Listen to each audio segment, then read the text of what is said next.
My name is Shelley Gehring, and I am a member of the Community Assistance Team at MHP. I have been joined in planning this series with a few of my colleagues, Emma McGurran, Katie Lacey, and Reneri Santiago. A couple of them are here today, and there might be other MHP staff as well. This series is funded in part by Eastern Bank Foundation. Just a few housekeeping items before we get started.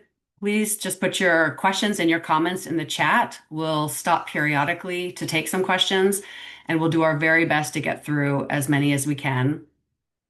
Please keep yourself muted during this training so that we don't have additional interruptions. And if you're a planner and you'd like to get credit for this session, you can log CM credits. If you'd like to turn on Zoom's closed captions, you can do that in the bottom toolbar on your screen. And when you leave this Zoom meeting today, a screen will pop up with a feedback form, and we do ask you to take a couple minutes to respond to that. We read all of them, and it does help us inform our future trainings. Today's session is on the municipal role in affordable housing development. Affordable housing is complex, and we sometimes see board members and housing activists not quite understanding where the developer's role ends and the municipal role starts. So we have Jessica Allen, who is the Real Estate Development Director at Valley CDC, or Community Development Corporation, based in Northampton. They work throughout Pioneer Valley. She's here today, and she's going to help give us some clarity on what the municipal responsibilities are in supporting affordable housing development and preservation versus the roles of the developer and the state as well. And we've chosen the case study for today from a small Lower Cape community of Wellfleet with a year-round population of about 3,600 people. And we have Jay Coburn, who is Executive Director of CDP, or the Community Development Partnership, here with us. And CDP is a co-developer in the case study, the development that we're highlighting today. We also have Ann Schippenhaus, who is the housing coordinator in Wellfleet, who's going to share a little bit about the community's role in the development process and give a little bit of context of what was happening in the community through that process. Given that we have 351 communities in Massachusetts, there's no way we can pick one case study, or last week we had two case studies that will perfectly fit what might be possible in all of your communities. But we like to offer examples to help inspire all of us, because housing development is a big process. It takes a long time. It's a big effort, definitely a marathon. And so we like to see examples of success to help inspire all of us, including MHP staff. And just to teach us how affordable housing was developed in different communities around the state. We hope that it will help to spark your creativity for your own community, even if it isn't exactly going to line up like it will in your community. No two affordable housing developments are the same. And I think that even Jay and Jess, who have many years of experience in this, continue to learn from examples in other communities. So we hope that you'll have that kind of a frame for this training today. Again, just a reminder to put your questions and comments in the chat. And with that, I'd like to turn it over to Jess to share her slides and take it away. Thank you, everybody. Just give me a sec here to share my slides. All right, and let's make this nice and big so everybody can see it. Great. Hi, welcome. I'm Jessica Allen. I am the Real Estate Development Director here at Valley CDC.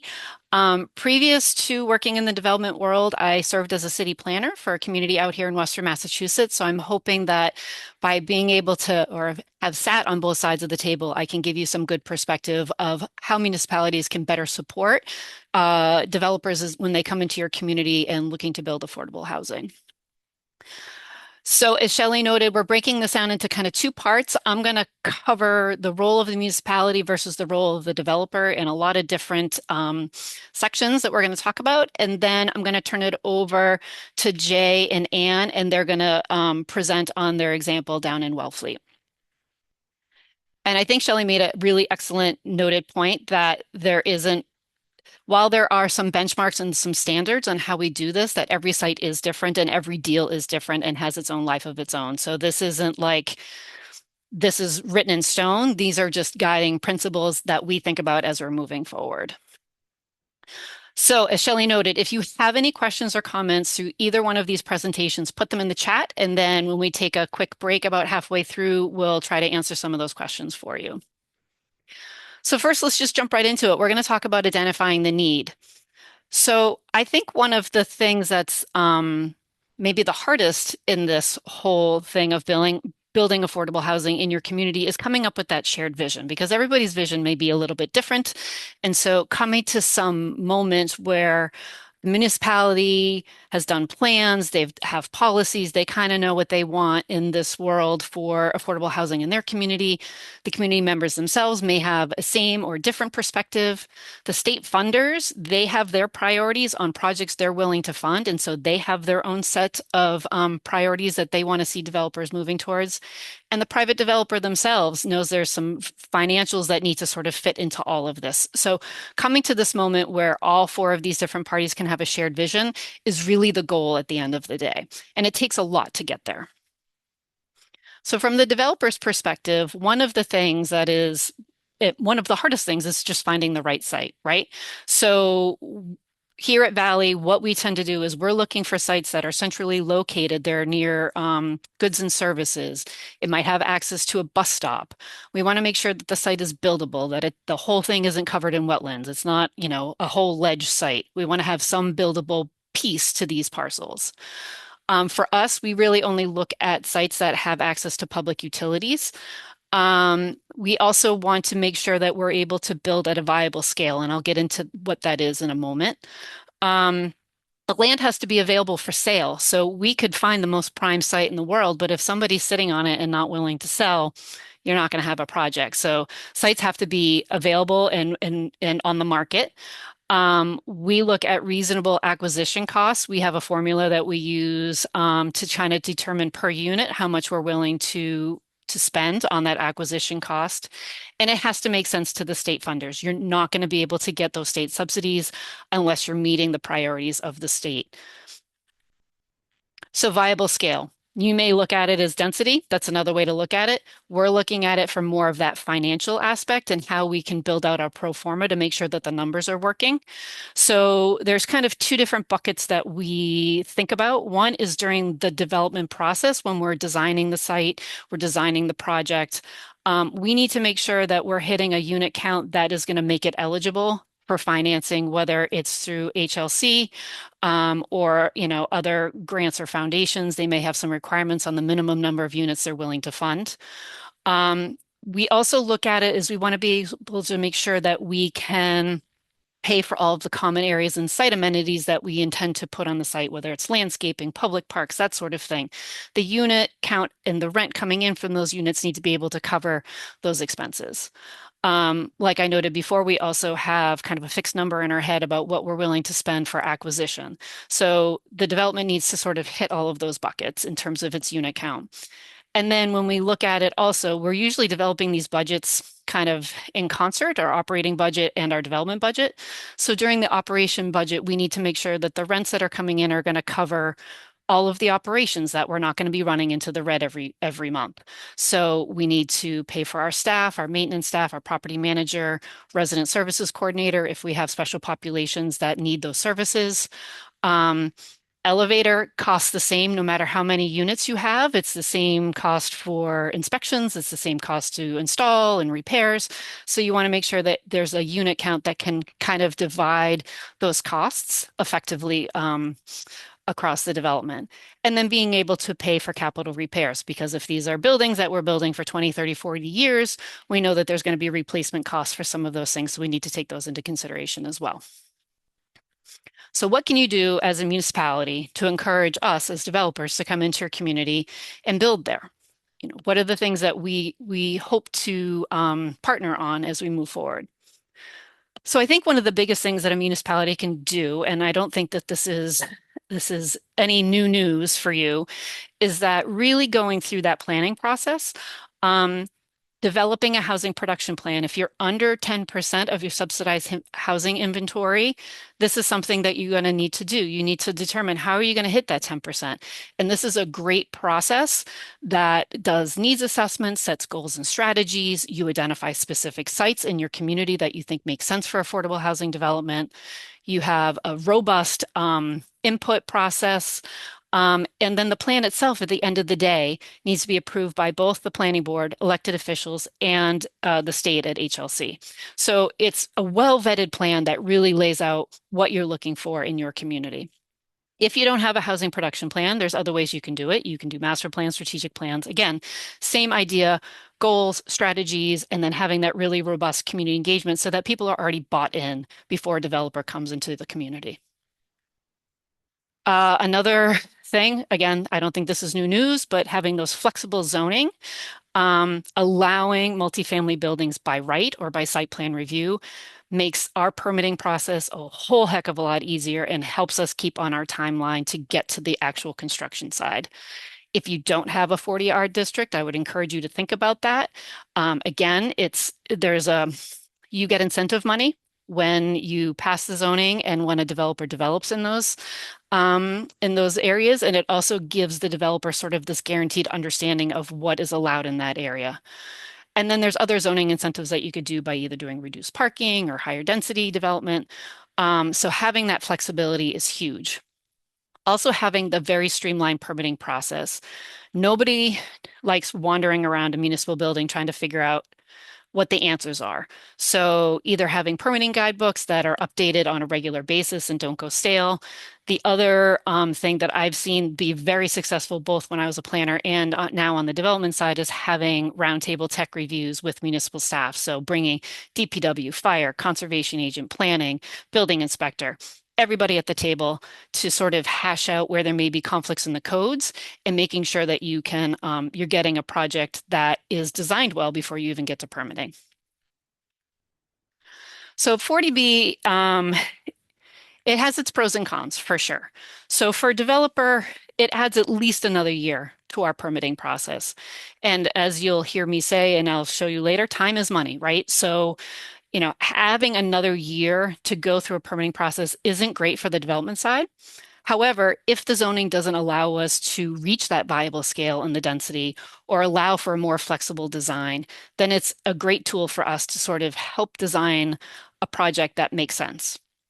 Like any permitting, it has a very robust public process, not just during the public hearings, but there's a requirement for us to submit to the state, and the state has to approve us to move forward with the 40B before we even come to the municipality. And as part of that, there is a public outreach component with the public officials. So there's even like a pre-permitting meetings, discussions that happen with public officials before we even file for the permits. Like I said earlier, it's a lengthy process. So there's costs associated with that, which just increases the cost of the project overall, the longer it takes. We are required to have site control. So we need to either have actually own the land or have an agreement, a purchase and sale agreement, something of that nature.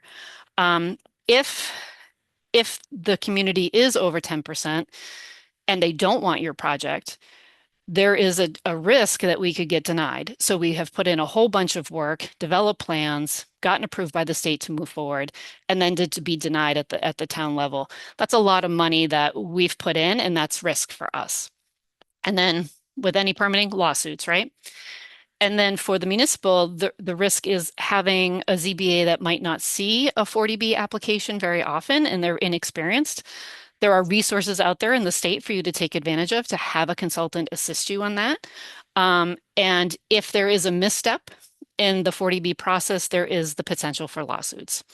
So it can go either way in terms of whether it's worthwhile or not. And again, it will be very site specific and project specific. What the municipality also can do is advocate and have funding sources available to the developer. So having very active either housing trusts, housing partnerships, any local champions or stakeholders that you have that come out that are willing to be engaged early on and carry through the whole process is huge. Also, a community that has CPA money available or money available through an affordable housing trust is a much more attractive community to affordable housing developers because there is a required local match that a community needs to provide in order to be eligible for state funding. So if you don't have those tools in your toolbox, there's got to be something else to prove that match. There's also inclusionary zoning, having payments in lieu. That's another way to have some money on hand. And then community development block grant money or home money is also a viable source that can be used for these projects. I also see the municipality and particularly the planning departments as kind of that connector matchmaker. Um, the planning building departments, they know what sites are available. They know which landowners might be looking to sell sometime soon. Um, they understand what the vision is for the community, what type of project might make sense in a location. They know the zoning, they know what's going to be by right. And they understand what the public infrastructure needs are. They may say, oh, the sewer line ends 500 feet in front of before this parcel. So it's just something that good for developers to know as they're moving forward in a due diligence process. And the elected officials also, in terms of helping with the applications for state grants to support the infrastructure for affordable housing. So Mass Works, Housing Choice, all that stuff. We need to be partnered with the municipality in order to access those funds to support the development. Um, Elected officials also, they approve the local matches for the CPA, and they can also be very vocal advocates for the projects themselves. The state funder, what they're looking for is they're looking for sites that are transit oriented and walkable, in that sort of centrally located area that meets the Commonwealth Sustainable Development priorities. Right now, they're really looking for shovel-ready sites or sites that are ready to move forward with construction once financing is finalized with the state. Those funds are very competitive and the resources are quite low right now. So they're looking for sites that are kind of ready to go before when you submit your application. And then no red flag issues. I mean, I feel like affordable housing developers, we have the ability to, especially nonprofits, access brownfields funding and stuff like that to support a site that might have some stuff, but anything that is like really hazmat is going to be a red flag for the state. So this is my pitch to those who may have a site in your municipality that you're looking to RFP, that you want to have a developer come in and save the day on some old school building or old municipal building. So there are just some things for you to consider before you go out to the RFP process. I think it's important for you to consider hiring a consultant for the land disposition process and that community process because it is so strict on what you can and cannot do. So having somebody to help you oversee that would be a benefit. I would recommend that before you RFP it, you do a fit test. So either working with an architect or maybe a friendly developer that you have to assist you to say, hey, how many units do I think I really can fit into this building? And does it reach that kind of viable scale number that would be attractive to an affordable housing developer? Um, do some level of due diligence and make that part of the RFP packet when you put it out. An existing condition site survey, do a phase one environmental assessment. If you have to continue to do phase two limited subsurface investigations, that's all good information for developers to know before they actually bid on a project. Structural engineering, is good to know whether the building can be saved or not. Can you add another floor? Can you not add another floor? Like that is information that a developer would like to have before bidding. And then just locating and understand the quality and the sizing of all the pipes for the public infrastructure feeding that site. Um, I would also recommend that because it is so expensive to build these days, I highly recommend that municipalities consider selling for a dollar. Like, don't put a minimum bid price on that RFP. We've seen communities out here that have RFP'd a site 3 or 4 times because that minimum bid price was just too high for a developer and it didn't pencil out. So consider selling for a dollar. The benefit is when that building is redeveloped, you're going to recapture those costs in property taxes. So it's not like it's going to be a financial loss for the municipality. Um, Jumping into some project design. So how do we get to how we design it? So as I said earlier, you need partnerships in order to make this successful. So it's really looking at what are the priorities for the developer, what are the local and regional priorities for housing, and what are the state priorities for housing, and coming up with a formula that's going to make a successful project at the end of the day. HLC has what's called a qualified allocation plan. This is how they determine how funds are going to be allocated across the state for affordable housing developments. This application is available once a year, so you can only apply as a developer once a year. If sometimes they might have a second small mini round in the middle, but typically it's one round a year. And there are a lot of priorities and criteria that we as developers need to meet in the QAP before we're even considered for funding. So the annual funding caps, if we're looking for low income housing tax credit, which is the LIHTC, low income housing tax credit, that we are required to have at least 20 units in order to even be eligible to apply for the LIHTC. So that's a unit count that we are always kind of looking at, like, oh, can we get 20 units in here or not? Because it just opens up a whole other pot of financing for us. We have to have control of the site. We have to have permits in hand. There are a lot of design standards that we are required to hit. Most recently, we are now required to be certified in the enterprise green communities for any affordable housing development moving forward for state funding. So that is something that we need to hit. As I noted earlier, there's a required local match from the municipality to show that the community is also invested and that the state should be putting their dollars somewhere where a community actually wants this type of project. And then there's unit set asides for special populations, handicap, and for extremely low income households, which is 30% AMI or less. The municipality, how they can help with this project design. As I said before, that roundtable tech review is huge. I had a project fairly recently where I think we probably went for tech review 7 or 8 times before we actually filed for permitting. It just helps us sort of flush out all of those gory details that may come up in permitting. And the end of the day, we really don't want to have any surprises. I want to be able to walk in with a set of plans that I know is going to get permitted because it's already been vetted by the municipal staff in terms of its eligibility and what needs to happen. So that is a huge resource for you to make available to developers as they're going through their design process.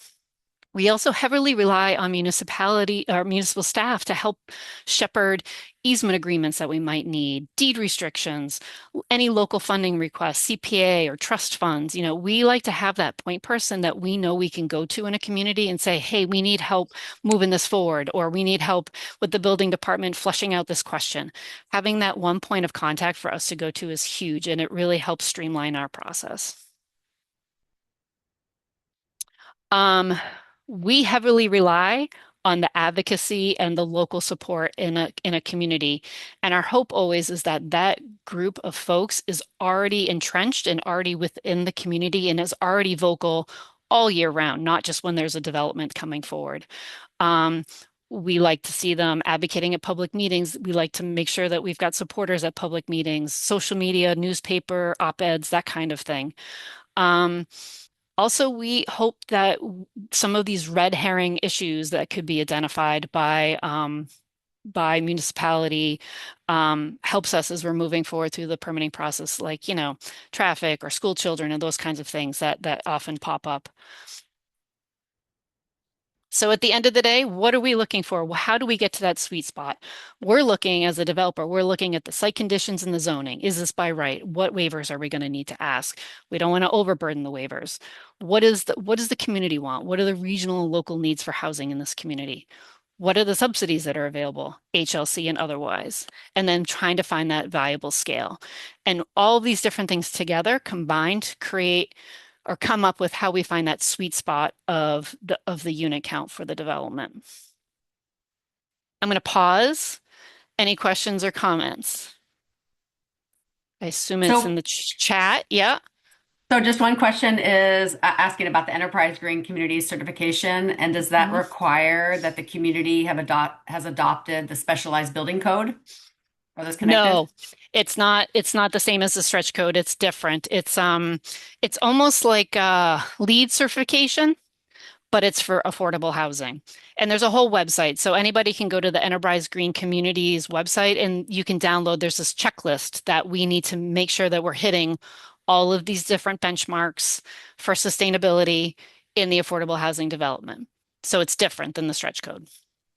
Thank you. And then there's a question kind of asking about the difference between need and demand in the market, if you might speak to that, or if you see a difference in Sure. those. So we always have market studies that are done. We're required to for by all of our financing folks. And what they're going to look at is to see exactly that, what the demand is for these units versus what we're proposing and at what rent levels we're proposing them at. So we get market studies that sort of show that. I would suspect that, I mean, we've always seen huge demand for the types of projects that we're building. A market study would flag if there were any concerns for how the proposed design is and the unit count and that kind of thing matches the demand. What you want to see in a market study is there's more demand for than what you're going to build, that there's a quick absorption rate, that these units aren't just going to sit there. Fantastic. I think that that's great. You should move on, Jess. Okay, perfect. Okay, so financing. So who pays for affordable housing development? So really, the majority of the funding comes from the state through low income housing tax credits. After that, we're looking at different various pockets of state funding, often called soft debt in our world. And then there's loans from either banks or other lenders. And then CPA or local grants is sort of the smallest percentage of what is paying for what we're building. And so what is it paying for? So this is kind of an example of breaking out typically what we're seeing. You'll see that construction is about 70% of our budget. So acquisitions about 4, soft costs that includes attorneys, architects, civil engineers, accountants, energy consultants, environmental consultants. That is what's in the bucket of the soft costs. Then we're usually required to set aside a percentage for reserves, for replacement reserves of replacing, fridges or whatever, cabinets. And then there may be some other reserves that are required by the lender. And then the developer receives a overhead slash fee, which is 10% of the total development cost. And that is capped by the state on how much we're allowed to draw for overhead and fee. So why is it so darn expensive? Um, these deals are incredibly legally complex. I can't tell you the number of pieces of paper that go into closing these deals. It's hundreds and hundreds of pages. Um, so we have specialized attorneys that deal with low-income housing tax credits. If you have a deal that has historic tax credits, that's also needs attorneys that specialize in that. As I noted earlier, we have some very high design standards from HLC that require us to hire a lot of third-party consultants to make sure that we're hitting all the benchmarks.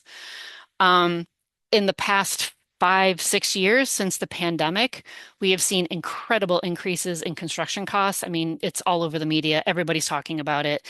And it's very unpredictable. You know, one week you might be seeing huge increases in steel, and the next week it's lumber. And it's just really hard to predict where the market is going. And so the price per square foot has almost tripled since I've started working in the affordable housing realm in 2018. So it's pretty crazy. Um, the challenge being that the caps for the subsidies have stayed the same. So that's kind of where we start feeling the pinches. And so, our projects typically average somewhere between 6 to 12 different sources of funding to make them happen. It takes that many buckets to to fill it to the point where you can actually move forward to construction. So what can the municipality do when it comes to financing? So as I noted, we need that local match required by the state in order to apply for funds from HLC. The earlier we get it in, the easier because it can help leverage other funding sources that we're applying for, grants, foundations. It's like, well, if the community is behind this, then this is a project that's worth funding. Um, As I noted again earlier, applying for Works, Housing Choice, all of those different programs that help support the development of affordable housing, we need the municipality as a partner in order to make that happen. And then any letters of supports for grants or foundations, we need those again to sort of just get that fundraising and get that money in so that we can actually construct and build. Um, the budget is the responsibility of the developer. We go through multiple iterations of our budget by the time between start and people moving in, like 20, 30 different variations of it. So it's finalized at finance closing, and sometimes it's finalized within days of finance closing, depending on pricing from tax credits and that sort of thing. And the market is fluctuating. We have supply chain issues. We've had tariffs. Now we have some oil pricing that's going to, change the cost of pouring a pavement. So all of these things play into what the costs are at the end of the day. We've also seen some shifts in interest rates for loans. So we go for loans for pre-development. Those percentages of the interest make a huge difference in your budget between 1 or 2 points. So that is also something that we're looking at when we're finalizing. And then any unforeseen conditions that maybe we didn't know were coming down the pike also changes the budget. It's our job as a developer to fund the gap. And what you may end up seeing is a developer coming back to your CPA or your trust multiple times because their budget may have been carrying one number for construction, but when the actual construction numbers came in, lo and behold, we now have a $400,000 budget gap. And so just be prepared for a developer that may need to come back to the table a couple times for local funds because the state asks us to go to the municipality first before we go back to them to ask for funding. So just make a note of that. And then finally, monitoring and compliance. So most of the documents that are pulled together for a LIHTC deal are reviewed and approved at HLC at construction financing. This includes the Affirmative Fair Housing and Marketing Plan, which includes the lottery and how households are going to be selected to live in these properties. We're required to provide a supportive services plan. How are we going to staff and support the people that need support at these developments? And then a property management plan. Um, when we have a LIHTC deal with an equity provider that is providing the funding, we are required to comply with them for 15 years. We are sending them documents quarterly reporting. In some cases, we have to send monthly updates. So these projects have lots of eyes on the prize in terms of the monitoring and compliance to make sure that who is living in these developments is exactly who we intended to have living in these developments. HLC also does an annual compliance for all of the properties. And if your municipality has a deed restriction that might be longer than the state or what the developer is willing to provide, you might have to do some compliance as well. If it's a deal that only has local funds and doesn't have any LIHTC money or state money in it, you're going to probably have some staff time to review tenant income certifications annually. I did that myself as a town planner. We had a CDBG funded affordable housing developments, and part of my job was to go through those annual compliance and make sure that again, the people who are living there are intended to be the people who need to be there. And community support. So if you don't have a very vocal group of local champions, it's time to cultivate that. CHAPA has a wonderful municipal engagement initiative that you can participate in, provides you data on your housing, helps to create that network of folks that will show up, continue to show up, and be vocal about affordable housing in your community.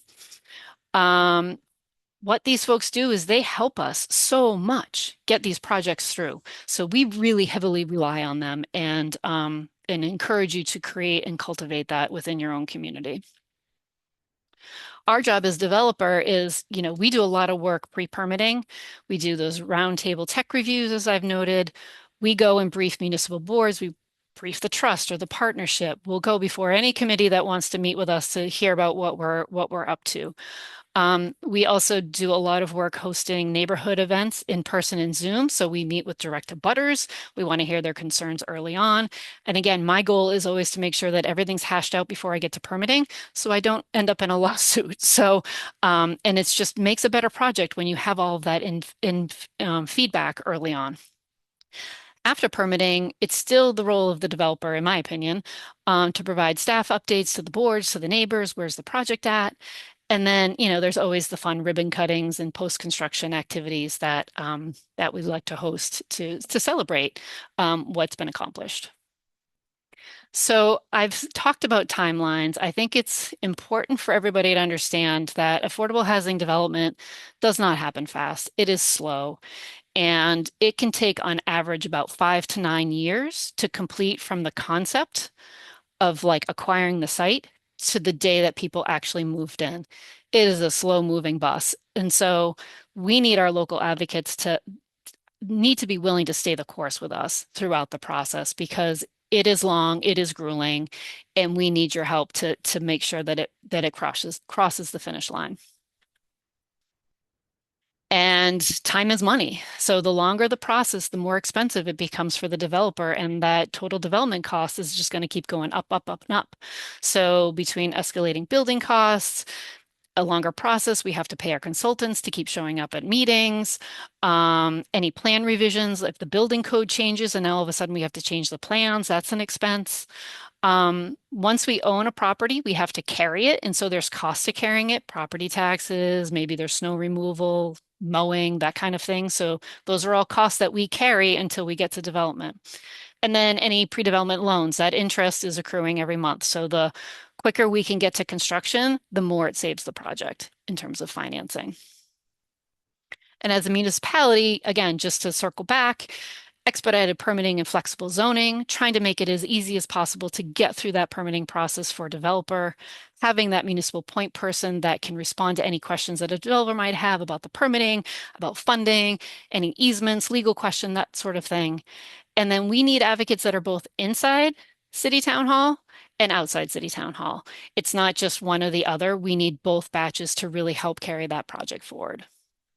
And I think that's the end. So if there's another batch of questions, I'm happy to take them now.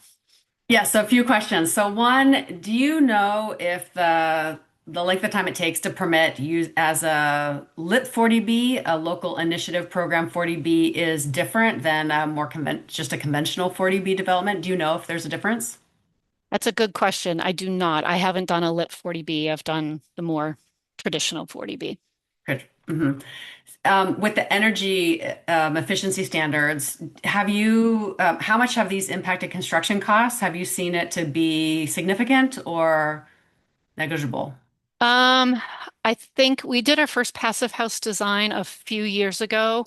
I think, and we're still sort of waiting on the numbers for operations, but the idea is that it will save you money in the long run, right? Like we're okay paying more for the upfront construction, understanding that maybe our electric bills are going to be a heck of a lot less, especially if we've got PV on the roof and, seeing how Mm, those operational costs will play out.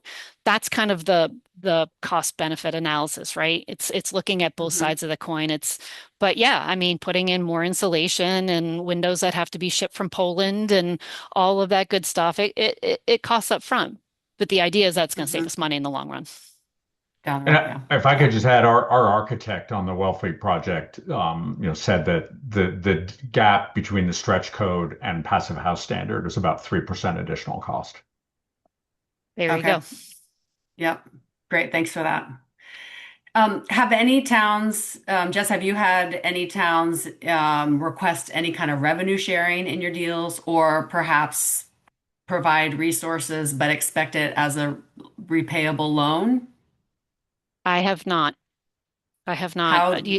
Typically, the funds are coming as a CPA grant.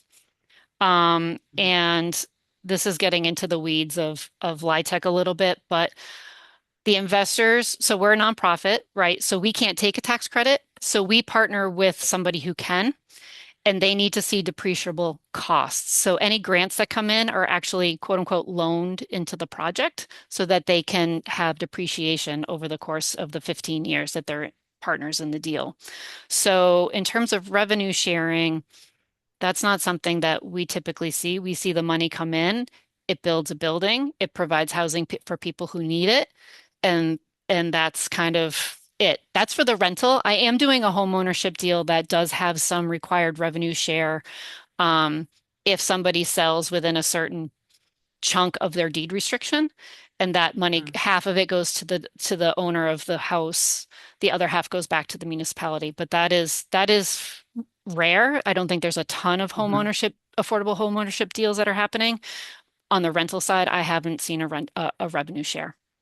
And these and Okay, these thank you. properties they operate on a margin. It's not like we're flush with money. I mean, we're barely Right, being able to cover our costs because the rents are so low. right. Yep. So besides serving the public interest, what keeps all the players involved if it takes 5 to 9 years to get a deal past the finish line? I mean, we work with municipalities that are excited about affordable housing and they want that type Mhm. of housing in their community. So unless the mission of serving your population and serving those that may be on the margins and that maybe people aren't totally aware of, they're kind of hidden populations in a community. Um, I don't know. When I worked for a municipality, I said my paycheck was paid by every constituent that walks into my office. So, Mhm. um, Mhm. I think if you're serving the public benefit, that is the goal.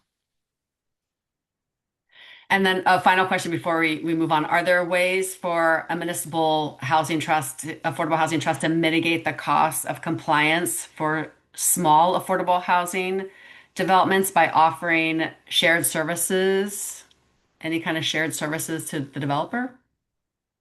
I guess I need better understanding of what that would mean. I'm not exactly Mhm. sure. I mean, Yep, the that's fair. compliance is really looking at, getting a packet of income certifications and making sure that somebody is meeting the income requirements. I'm not sure how much more compliance they feel like they might need to do. Or could a town, if a really small development, could a town have a ready renter list or something like that to help support a small development?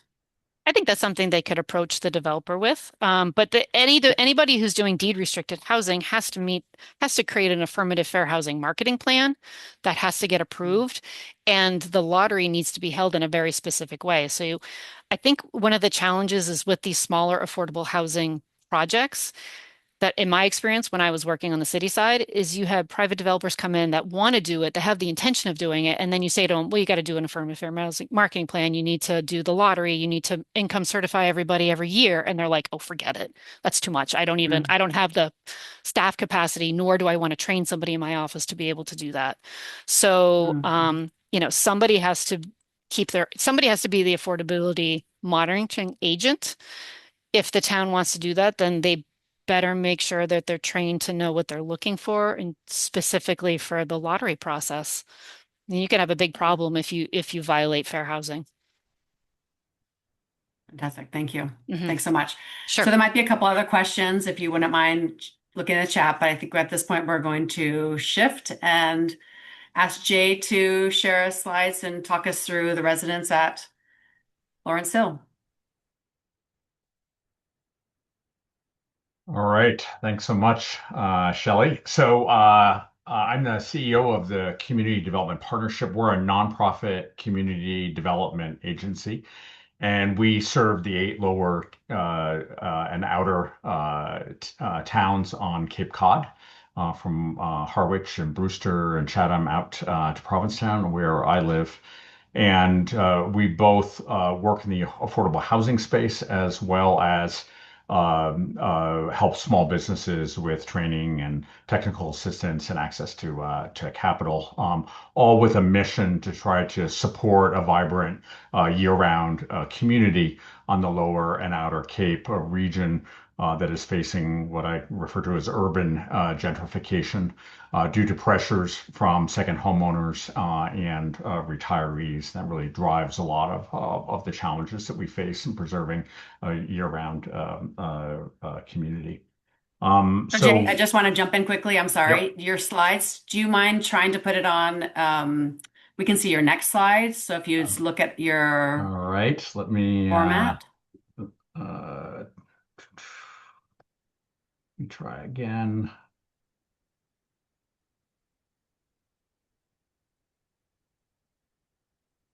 worked the last time we did it. So I'm sorry, it was just that it was yeah, showing the yeah, current yeah, no, slide and the yeah. next slide, instead of just the, it's not that big of a deal if it's How's that? Is that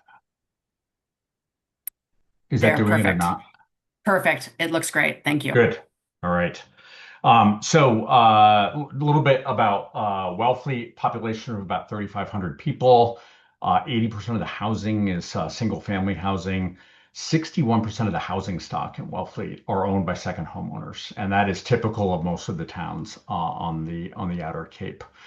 Um, uh, there are over 700 vacation rentals in the town of Wellfleet. So there pretty much is no market rate year-round rental housing. You can make so much more money renting your house out on Airbnb than you can with a year-round rental. We have an affordability gap in our communities that is unreal. Median home price in Wellfleet was just shy of $1 million, which would require a household income of over 300,000. Yet the median household income in Wellfleet is a bit over 100,000. And so we're just trying to close that gap is pretty challenging. 37% of homeowners in the town are cost burden. 26% of renters are cost burden in our community. Um, get this to advance. What I want to do is talk a bit about the whole development timeline on this project and start with a couple of things. So this project really came about through a lot of work that the town of Wellfleet did, but also as a nonprofit community development corporation that we really worked with the town and all of our towns to build the capacity of our communities to be able to advance housing. While we were also providing housing services before the town of Wellfleet hired Ann Schiffenhaus as their housing coordinator. But we really kind of worked. We run a housing institute in our local communities to build the skills and expertise of elected and appointed municipal officials to be able to advance housing. Back in 2019, the town had a parcel of land that some in town thought should be used for municipal record storage.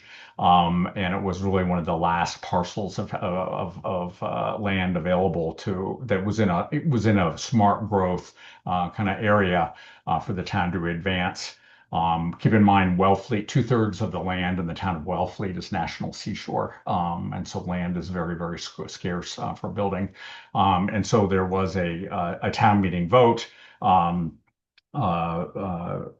to so a town meeting vote to take that 6 acres of land and set it aside for affordable housing. Just after that, the town smartly put together a task force with a broad group of representatives to help shape a vision for what kind of housing the town need and what could happen on this 6 acres of land.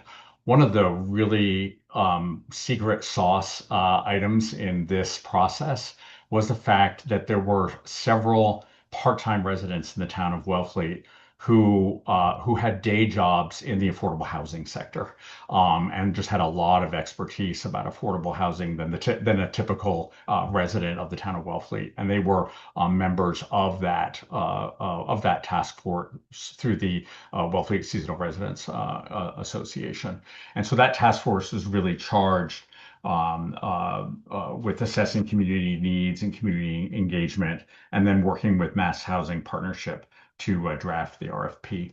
So that task force did a lot of public meetings to develop this RFP.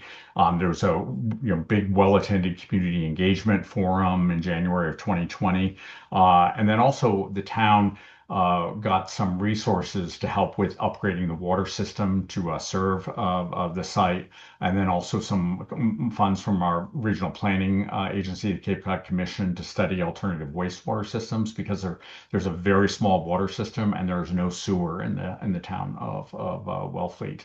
Um, And then finally, the working with MHP, the task force put together a draft RFP, and the select board, held a public meeting to draft and get input on that RFP. The town was also really helpful in dealing with the infrastructure challenges of any site in town, but particularly this site. And so the town meeting did authorize $3.8 million in backup borrowing to upgrade the water systems in case a MassWorks grant didn't come forward. Um, One of the things that the task force smartly did is that they observed another development process in the neighboring town of Truro was really getting hung up on water quality issues and using an innovative alternative wastewater treatment system in that town, and that got a lot of public opposition concerned about water quality. And so the task force said, we as a town really need to take the lead and not rely on the developer for making sure that there is effective wastewater treatment at this site. And so that the town played a key role in making that happen. So finally, in 2021, the RFP went out, and a number of developers applied. And we were in a partnership with Preservation of Affordable Housing, selected as the developer. One of the reasons I think, well, there are several reasons why we were selected. One, I think we put together a really great development plan that's 46 units. It served a broad range of incomes ranging from 30% of AMI all the way up to 100% of AMI. We have a real challenge in our community with not only affordable housing, but also attainable housing above 80% of income, given the affordability gaps that we experience in our communities. And so that was really important. Um, uh, Another reason we were selected was this partnership between a local community development corporation and Preservation of Affordable Housing, which is a large not-for-profit Boston-based organization that has a balance sheet of several billion dollars and has developed over 120 developments, manages some 12,000 units across the Northeast, Mid-Atlantic, and Midwest, but yet was working with a trusted local partner who really understood the community and can kind of serve as the liaison. And then both of us, our organizations as nonprofits, are really mission aligned around meeting community need, providing robust resident services, and then also committing to building to the passive house standard, given the concerns about environmental preservation and the vulnerability of our coastal communities to rising sea levels and addressing climate change, that bringing all of these different traits to the town is why we were selected to be the developers in 2021. We also, as a local, community-based developer, we're really committed to community outreach, and so we spent a lot of time working with the community in developing our comprehensive permit application. We have a community organizing division in our agency. We knocked on the door of every single abutter to this project and sat down with them many times in their living rooms to talk about this project and gain their support. And when we did go submit our comprehensive permit to the ZBA, we had lots of support letters from people who were living right next door to this development.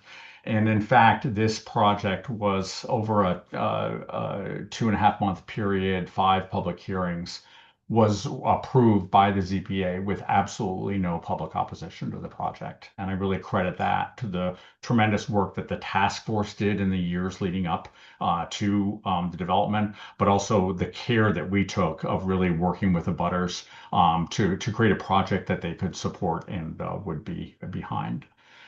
Though the town of Wellfleet also played a very significant role in helping to fund this project. This is a $35 million project for 46 units, and the town of Wellfleet put over $1.8 million in local funds, $1 million through their community preservation committee, and then $800,000 through their affordable housing trust. One of the things that we do have in our communities in the Lower Natter Cape is that some of them are taking the local app option on the short-term rental tax, or called the Airbnb tax. The up to 6%. All of our towns collect 6% on short-term rentals, and those funds can be channeled into the housing trust to position the town to be able to be making a major contribution to a project. In July of 23, we were or I'm sorry, January 23, we were not successful in our first round. And part of that was some of the details hadn't been worked out about the construction of the wastewater treatment plant, and the MassWorks grant hadn't come through. But by July, that had come through. And so finally, in August of 23, we were I'm sorry, in July of 23, we did submit the mini round, and were eventually funded. Town also got $2.9 million in MassWorks money for the wastewater treatment facility, and we broke ground on this project in October 2024. And in about 4 to 5 weeks, we will start having our first residents be moving into the project. We've completed the lottery and are now working on certifying residents. So I think some key factors from my perspective in the project success, as I mentioned, are extensive community engagement throughout the process. The town's task force's foresight in addressing wastewater for the project. And this wastewater facility is serving not only the 46 units of housing, but also the elementary school across the street and the two public safety facilities, as well as an expansion is now planned to cover 18 houses in a very nitrogen sensitive area where we've got septic systems that are leaking nitrogen into fragile wetlands and oyster beds, and so creating a wastewater treatment facility to serve all of those needs was really, really helpful to this project. This partnership between a robust, deeply experienced not-for-profit developer and a local CDC, I think was really, really important to the success. The outreach that we did, knocking on all of the doors, the strong commitment that we had to serve a wide range of incomes in the 46 units, and as well as like our understanding. Too. There were some workforce rental housing money available through mass housing. We had the experience of knowing that that funding stream actually won't work in our communities. And so we didn't use it, unlike some other developments that put it in their capital stack and then realize it doesn't work. And so we were able, through some really creative financing, to build 11 units. Of the 46 units are between 80 and 100% of AMI. And then finally, we engaged an architecture firm, Studio G, which is Boston-based, but the principal of that firm is a Wellfleet part-time resident with deep understanding of the community, and proposed a really cool mid-century modern inspired design, which Wellfleet has this really strong tradition of mid-century modern cottages in the woods of Wellfleet. And so being able to use that design, which is a very clean design, really helped us with controlling construction costs, but also designing the project. So just a little bit about the project. There are two segments of it. There's a lower village where you can see there's a three-story, what we call an elevator building, not an apartment building, but it has 22 units, ones and two bedrooms. And then we have an upper village of 2 to 3 bedroom townhouses. One of the really interesting things that we learned through this process, when we talk about, I love the term, instead of density, talking about viable scale. the townhouses cost 25% more per square foot than the three-story elevator building. And so I think one of the things to really keep in mind is that this idea of, we like to preserve community character, and dense buildings scare a lot of communities. But boy, when we, are trying to develop townhouses, it really drives up cost. And so having a mixed development like this can really help a lot with that. Um, as you can see, this is kind of just some sketches of the images of the building that were part of the proposal. Really creating a walkable neighborhood and a community. Just a lot of sensitivity around sustainable design. And this is the photos from a few months ago as the project was being built. The center of that project is the town's ball field across the school from the elementary school, which also serves as the leaching field for the wastewater treatment facility underneath that ball field. And with that, I'd be happy to help address questions. Thank you so much for Jay about that, Jay, for that, Jay. That was great. So a few questions I'd like to bring up. One is,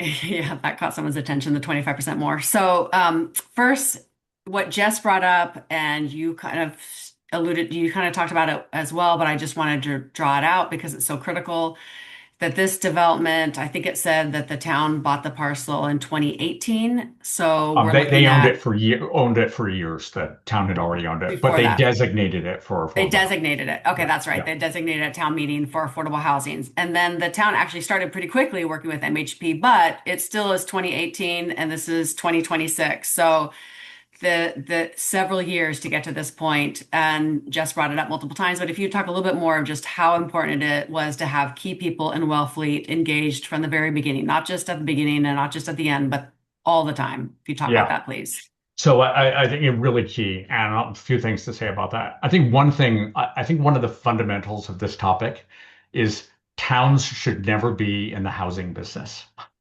They should be in the housing facilitation business, but a town should never develop a property or own or manage or operate a property. It is just that is not a town's wheelhouse. And I say this as a former chair of a select board here on the Outer Cape. But there are tons of things that we can do to make and partner with developers and create the kind of housing we want that meets the needs in our community. Um, and so having a strong partnership with the town was really, really key. And in this case, it was really hard. Wellfleet is a tiny town. Wellfleet didn't even have a planner on staff when this project started.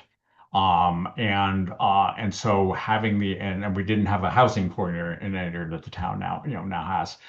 So it was really, really challenging. Like I'll share with you, I mean, we caught the town in a big 40B violation of it hadn't distributed the comprehensive permit application to all of to the planning board and the Board of Health and the Conservation Commission as it is required to do so in the statute. And so just the town trying to be able to deal with the complexity of this was really, really hard. And it took a developer that was, really committed to a true partnership and trying to fill in those support gaps, particularly just managing the whole process of building the wastewater treatment plant. Like honestly, the treatment plant's not done, and we're going to be pumping wastewater into a tight tank for 6 months, and it's going to need to be hauled away. Fortunately, there are funds available to carry that cost that the town has, but it just speaks to the challenges and the complexity of dealing through this whole process. So you had brought up at the end, and I'm sorry if I missed this specifically in your presentation, but I wanted to ask about how did you come up with the idea of an elevator building and townhouses? And then I was going to ask about why is the space in the middle, and you did talk about that. But Yeah, if you would just touch a little bit on sure. why you have both those elements, and then Yeah. someone would like you to repeat that the townhouses are 25% more expensive than Yeah, the it's elevator actually building. 25 to 30% more expensive. So I can touch on that in a minute. So, so the reason we divided this site is a couple things. One, it's a 6 acre site. We wanted to preserve as much. I'm sorry, it's a 9 acre site. We wanted to preserve as much of it as possible. We didn't want to just go Mm. and build the whole thing. Wellfleet is about the woods and the beaches. And so having a dense town, clustered townhouse community, kind of more for like families, and then a three-story building where you had one and two bedroom units, maybe more for singles and seniors, appropriate housing. And we have a big challenge in with an aging population where we don't have housing diversity in our community. 92% of the housing on the Outer Cape are single family houses. And so there are a lot of seniors like, are overhoused or want to move into a community, both because of the cost. It's less expensive to live there, but also too, for social isolation. Our population in Wellfleet goes from like 17,000 people in the summer down to 3,500 people in the winter. That was another reason of building that. And then also around the energy efficiency, that three-story building and the solar panels on top of it generates more electricity than it consumes and offsets the townhouses, which don't have that high level of efficiency. In terms of the cost and why it costs 30%, I mean, just think about the shared walls. You just have a lot more expense. All of those foundations, and the foundations are different. That all of this just drives up construction costs and makes those townhouses way more expensive. Thank you. So I see that Anne responded to one question about just how much of the 9 acres was built on. So we have that in the chat. It looks like about 6 acres were built on and 3 were able to be preserved. Yeah. And especially Um, those three were two along where the abutters are. So we had a nice buffer a between the nice abutters' buffer. backyards and the rest of the site. That's fantastic.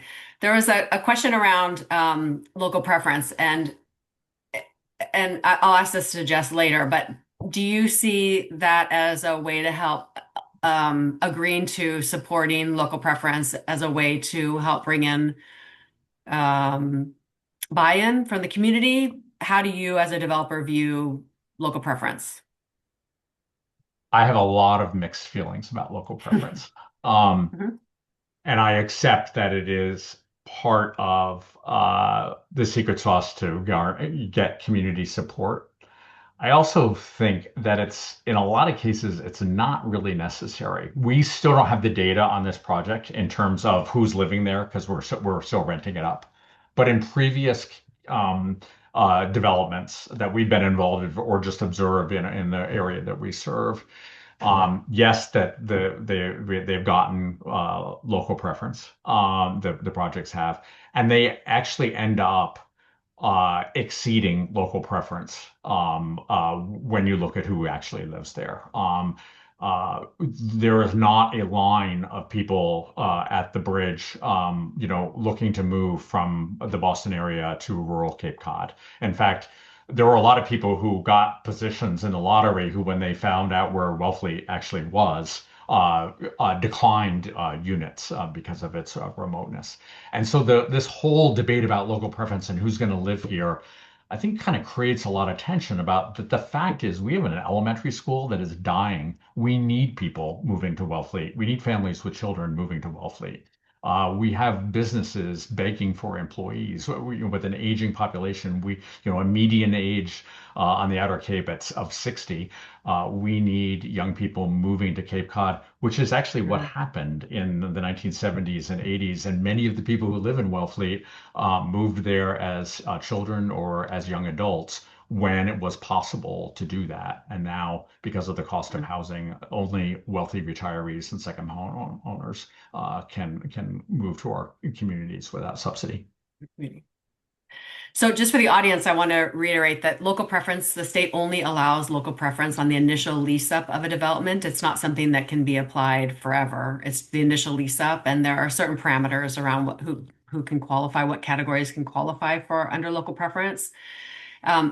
Jay, I'm remembering, I think it was your organization not that many years ago that did kind of a campaign around we can't afford to lose the people who can't afford to live here Yeah. and really pushing for for trying to stabilize the regional economy, the regional rental market. Would you speak a little bit to that and the work that you've done around that? Sure. So back in 2014, when I was early in my tenure here, we partnered with a private developer on a parcel in Eastham, just next to Wellfleet, that is still vacant. It was a former golf driving range, and we proposed in a town that had, I think, 1% of its subsidized housing inventory. Um, was absolutely horrified at an idea on 10 acres of building 120 units of housing. And that project failed miserably. And my big takeaway from that failure was our communities didn't really have the capacity and expertise to be able to partner with developers and leverage outside resources and come up with thoughtful developments. So we launched a project called the Community Housing Partnership that included stealing MHP's Housing Institute that they do every year and bringing it to Cape Cod because there are a lot of Cape Codders that still don't know there's a bridge that goes across the canal and they can leave the Cape and get new ideas. So we brought it to the Cape. And we also recognized that we didn't have people to combat NIMBYism. Like we didn't have organized spokespeople to go to public hearings to be advocates. And so we ran a program to train with community organizing to train local advocates. And then we also just had a lot of misconceptions about affordable housing in amongst the general public, and that's a big problem in a town meeting form of government where you need broad public support. And so we organized a media campaign called "You Can't." We can't afford to lose the people who can't afford to live here. And it told the stories of people in our community who are housing challenges, such as the nurse at the community health center, the public school teacher, an EMT firefighter at the Wellfleet Fire Department, to really help people to understand that if we built affordable housing, it was not going to be for people rushing into our community. It was going to be for vital people who live in our community and are critical to our community's survival. Fantastic. Thank you so much, Jay. I really You're welcome. appreciate that. At this point, I think we're going to ask Anne to share a little bit more from the town perspective and to give us a bit more insight of some of the things that were happening in the town that made it challenging, and yet Wellfleet still pushed forward with the development. So I'm going to go quiet and let you share. Great. Thank you very much. Great job, Jay. So I came into this position last August, and it was from CPC funds approved at town meeting, which they had gone 2 years before trying to get approval and finally did. So I'm new to this project, but I'll just give you some of the challenges. I mean, one, COVID was in the middle of this, so that was everybody had that challenge. But Wellfleet, unfortunately, has had a lot of turnover. We've had between the beginning of this project to now 7 town administrators, 4 assistant town administrators. Our first town planner was hired in 2024, November. So when Jay talks about the incredible support CDP did, MHP, shout out to Laura Schufelt, and the 3 housing committees that are here. And there's just a very large pro-housing group of community members here, thanks to Jay. That's what kept this going because the town was involved, but not without the help of all these supporting committee members, CDP, even Julian Sear, all the way down to help this move forward. And Jay didn't say it, but he is moving on to, he says retirement, but I don't think so. But this is his legacy. This is the largest project Wellfleet has ever done. I think it's going to be fabulous when we get all these community members in here, who some may be new and some may be already here. But we're very excited. And the principal of the school is very excited because our school enrollment has gone down dramatically in the last 5, 6 years to, we've got about 78 kids in there right now. So we need to grow that back up. Lessons learned from what I've heard so far. When Jessica mentioned about the awareness and the support all the way up till we started, it got approved and we start moving ground, then it seems that's when you need someone, a point person in your municipality who is taking the lead on this project, kind of like Jay said about the 40B comp permit issue. We didn't have someone, and I think it's because of the massive turnover in the administration. that is a key person I would say you need, someone part-time or full-time who is really the project director and overseeing it. Local preference, lesson learned. So you apply as a state up to 70%. We did the max. What a lot of townspeople didn't know was that that doesn't apply to those lower AMI limits, the 30 and the 50. Those are excluded from local preference, which unfortunately probably was known before, but it wasn't communicated out. So it came at the tail end, like when we started doing the lotteries. I think in the end, like Jay said, it's going to shake out because to live in Wellfleet, you need a car. You really do. And, a support structure, even though this town's fabulous, it's pretty far out here on the Cape. And as Jay said, I have a lot of friends who their goal is to never drive over the bridge the whole year. Whereas me as a hockey mom, I drive everywhere 5 nights a week. Um, the only other thing I learned, we had a tour last week. And this was from the Studio G architect, because the rendering you saw with the mature plants, well, there was an area along the road by the big building, by the apartment building, that was supposed to still stay. And, she said, lesson learned. I wasn't there watching it, and they excavated more than they could. So they took down beautiful, 60-foot trees that would have given us a little buffer. So, of course, once we built, the community members were kind of like, oh my gosh, because it's up high. So it looks even higher from the street. But overall, Jay's team, especially Pelinda Deegan, who was just intimately involved in supporting all of our members and our committees, was astronomical. Laura Schufelt, she helped with the development RFP, and just her guidance and understanding of Wellfleet and the uniqueness of the Outer Cape communities was a huge factor in the success. And, we're just hoping by the end of May, we have 46 units full and we get to welcome them as community members. Two quick things I will say. I just want to add, we are actually though working on an effort to beef up the landscaping. We're going to exhaust the landscaping budget, but we're going to work on a project over the summer into the fall of trying to get local landscapers and community members to help us donate more trees and more plants to make up for some of those things. One other thing I wanted to say too about about municipalities and their roles that I've observed is that sometimes towns get really into the weeds around oversight and wanting all the questions answered and wanting to bring in tons of consultants to vet every single sentence in proposals and every single number. And I think it's really important for the town, though, to also understand the overall development process and approval process. And that while, yes, a town does have an interest in making sure this project's going to be viable, let me assure you that the tax credit purchasers who are putting tens of millions of dollars into a project are going to make sure it's viable for you. And all of those requirements of the building quality, all of the plans, that HLC is vetting all of these proposals.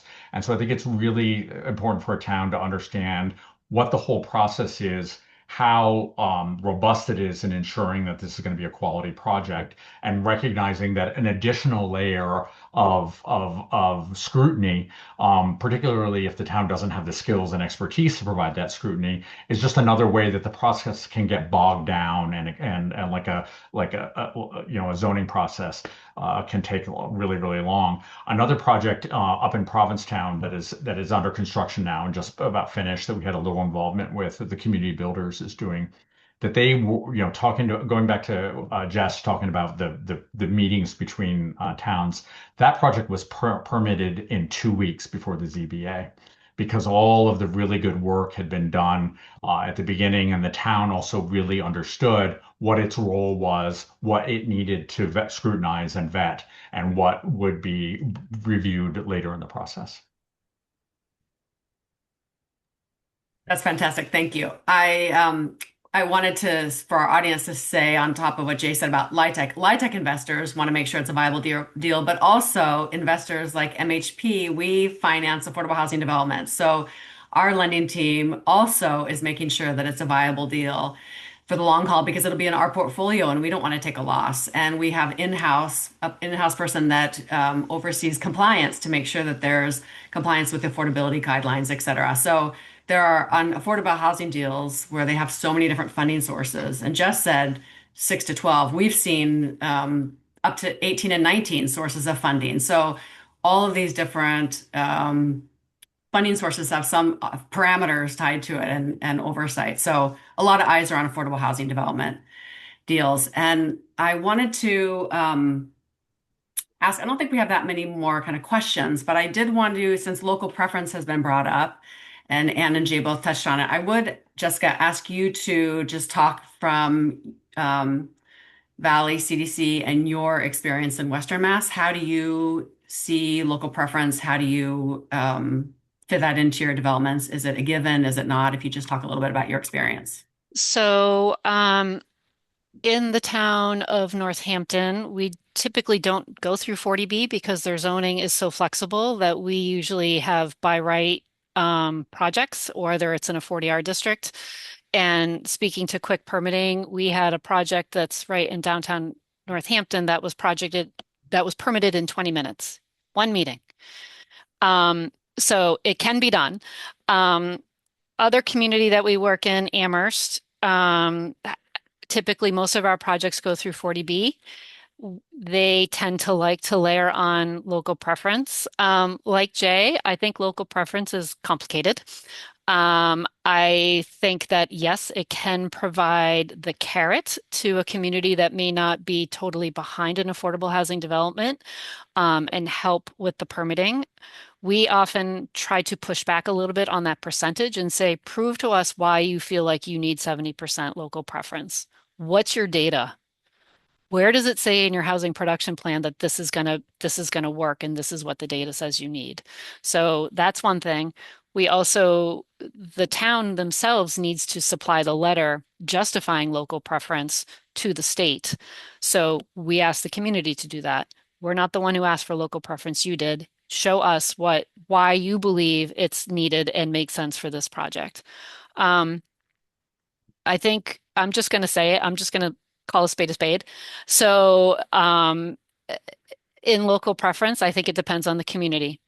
I think it is one of those red herring things that a community that is majority white can use to say, we don't want people that are not like us in this community.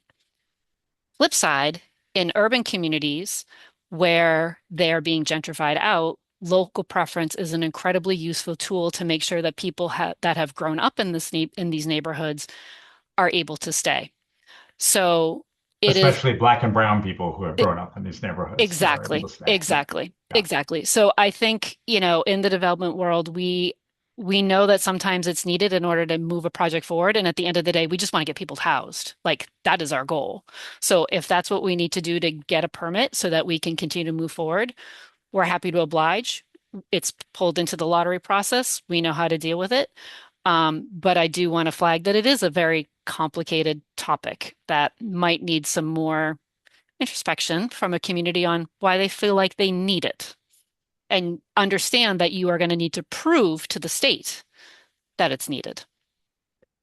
So thank you. I appreciate that. And I also Yeah. appreciate you pointing out that it is the community's responsibility to make the case to the state. It's really not the developer's job because it's the community that's asking for it. And again, it's only for the initial lease up that the state allows local preference anyway. Um, so someone is asking to comment on the 30 to 50% AMI excluded from local preference. Do either of you do any of you feel like you can touch on that a bit more? I would say that that is something I learned 2 months ago that I was not aware that HLC prohibits local preference on 30 and 50% AMI units. Yeah, Um, I'm yeah, not if I sure I had knew known that it, we either. would. Yeah, yeah, yeah. I mean, So, and I understand why. So, those keep in mind those units have a rental subsidy attached to them, either a right. Section 8 or an MRVP. So that is a significant level of subsidy that is coming in not only to the construction, but then the ongoing operation of it. And I think the rationale by the state is given that significant subsidy that is being funded outside of the community, that opportunity should be broadly available to all, and particularly too to be able to support mobility of very low income people to be able to move into wealthier communities. One thing I'll add to that is that the 30 and 50 were all on 2 and 3 bedrooms. And Yeah. there's a huge need down here at those levels for 1 bedroom, which we aren't able to accommodate, but we do have another parcel. We have a campground the town acquired, 21 acres. So that data, like Jessica said, that data is telling us that we have to have a lower income price for not only home ownership but rentals as well, Yeah. because there's a big demand. So, Katie, do you have more insight on the 3050? Okay, let's have Um, Katie, the my colleague Katie. the no one the HUD doesn't allow local preference. It's really unique to Massachusetts. It's part of our 40B guidelines. Um, so the credits coming directly, either from the state or passed through HUD that are low income housing tax credits can't have that requirement on them. Okay, so that would make sense if the 30 and 50 have the deeper subsidy and it's federal subsidy as well. Okay, fantastic. Thank you. Thanks for that. So, we're going to wrap up. There might be a couple other questions, but I think it's been a great presentation. I really appreciate it. I learn every time I hear any of these kinds of presentations, I learn as well. So I wanted to thank Jess and Jay and Anne for being with us today, for putting your presentations together, for sharing from your experience. And thank everyone for showing up today and for engaging in the comments and questions. At MHP, we appreciate the work that you're doing locally. We know that it's not easy, and we're always here to help support you if you want to reach out past this. Again, the materials will be shared on the Housing Toolbox. So last week's materials should already be there. These materials will be there that you can see. We have our final session next week, which is going to be looking at building local support and advocacy groups to help support the work of boards and commissions to do more affordable housing in our community. So we hope you'll tune in next week as well. And again, remember, you can log CM credits for those of you who are planners. And thank you all for being here. We'll see you next week.